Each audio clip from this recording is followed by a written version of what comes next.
বাচ্চা চাইলেই কয় বুক হয়ে গেছে 3 মাস পরে লাও। সরকারের রিসিট ছাড়া অতিরিক্ত মূল্যে বাচ্চাগুলো বাইরে বিক্রি করে। এদের যে একটা দল আছে ওদের সাথে যোগাযোগ করলে আপনি প্রতিদিন বাচ্চা পাবেন, সমস্যা নেই।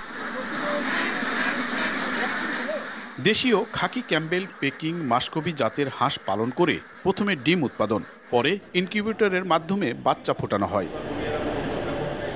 2000 সালে নওগাঁর সান্তাহার মোড়ে 30 বিঘা জমির উপর গড়ে তোলা হয় সরকারি আঞ্চলিক হাঁস প্রজনন খামার। রয়েছে 4000 হাঁস রাখার জন্য 8টি শেড। এসব শেডে হাঁস লালন পালন করে বাচ্চা উৎপাদন করে বিক্রি করা হয়। সরকারি মূল্য ধরা হয়েছে প্রতিটি সাদা ক্যাম্বেল 40 ও পিকিং দেশীয় হাঁসের বাচ্চা 25 টাকা।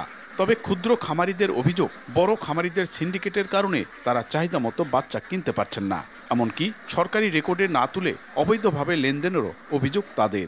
বাচ্চা চাইলেই কয় বুক হয়ে গেছে 3 মাস পরে লাও, বুঝছেন? অথচ দাম 20 টাকা বেশি দিলে, 10 টাকা পার পিস বেশি দিলে বাচ্চা মিলা ওরা আমাদের চাইতে ওরা নিয়ে যায়। সরকারের রিসিট ছাড়া অতিরিক্ত মূল্যে বাচ্চাগুলো বাইরে বিক্রি করে।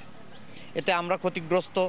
তরুণ উদ্যোক্তা, নতুন উদ্যোক্তা যারা, এলাকায় কোনো উদ্যোক্তা তৈরি হচ্ছে না। এদের যে একটা চক্রান্ত আছে বা এদের যে একটা দল আছে ওদের সাথে যোগাযোগ করলে আপনি প্রতিদিন বাচ্চা পাবেন, সমস্যা নেই। অভিযোগ অস্বীকার করে জনবল ঘাটতির কারণে সেবা ব্যাহত হওয়ার দাবি কর্তৃপক্ষের। পোল্ট্রি ডেভেলপমেন্ট অফিসার, এটা পোস্টটা 1 বছর ধরে খালি আছে। যদি এই পদটা পূরণ করা হয় তাহলে আমাদের খামারের যে কাজটা, নিয়মিত যে কাজ, প্রোডাকশন এবং বাচ্চা বিতরণের যে মানে অ্যাক্টিভিটিসটা, এটা আমরা আরও সুষ্ঠুভাবে করতে পারবো। একটা বাচ্চা নিলেও আমরা এখানে বাচ্চা দেওয়ার চেষ্টা করি আর কি।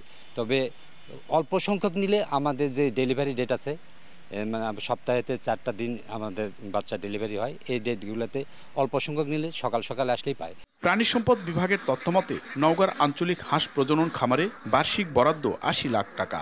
প্রতি বছর এ খামারে ডিম উৎপাদন হয় 3,60,000 ও বাচ্চা উৎপাদন হয় প্রায় 1.5 লাখ। এমআর রকি, সময় সংবাদ, নওগাঁ।